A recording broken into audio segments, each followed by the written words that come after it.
My name is Joshua MacLeod, and I'm the founder of Instruments of Joy. The mission of Instruments of Joy is to equip aspiring musicians in the developing world with quality musical instruments.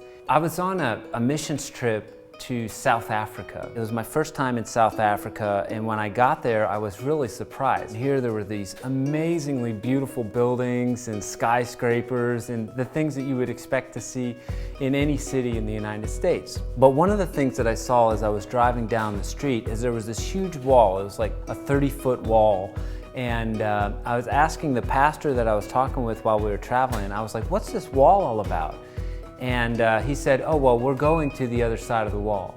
And on the other side of the wall is the Khayelitsha slum, where there's millions of people living in just absolute devastation. And as a photographer, I got out, I was on top of the van, I was shooting pictures, and I saw this kid. And when I started taking a picture of this kid, a lady that lives in that village started yelling, and she said, show them how we live.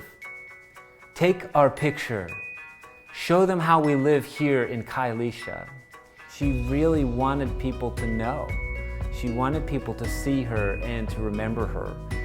And I think sometimes in the United States, we do the same thing. We put this wall up where the people on the other side of the wall are kind of over there.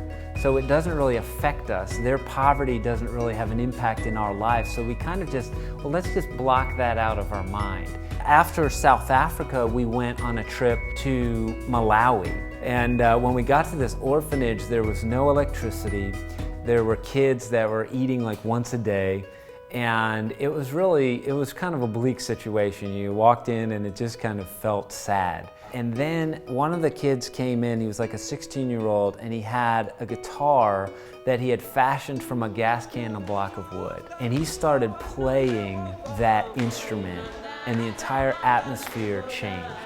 And the kids that were sitting there that were just kind of looking sad started singing and clapping and standing up and dancing. And I sat there, and as I was watching this musician, there were three things that hit me. One was that this kid was a much better musician than I was.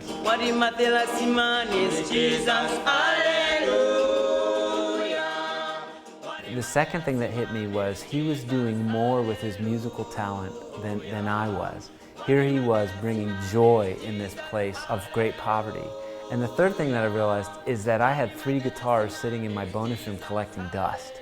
And this kid was playing a gas can and a block of wood. I came back to the States after this trip to South Africa and after this trip to Malawi. As I was praying, I saw a picture of the kid at the orphanage in Malawi.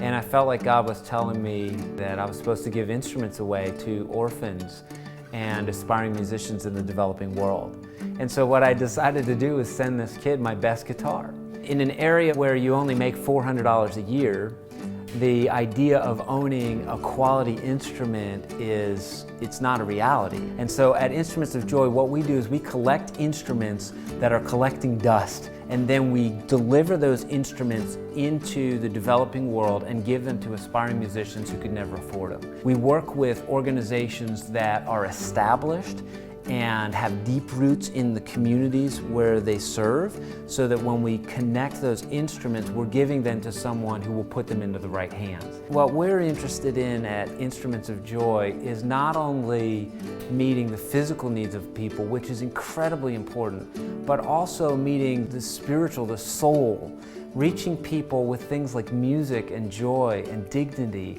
and giving them gifts to be creative. I think there's a lot of ways to fight poverty.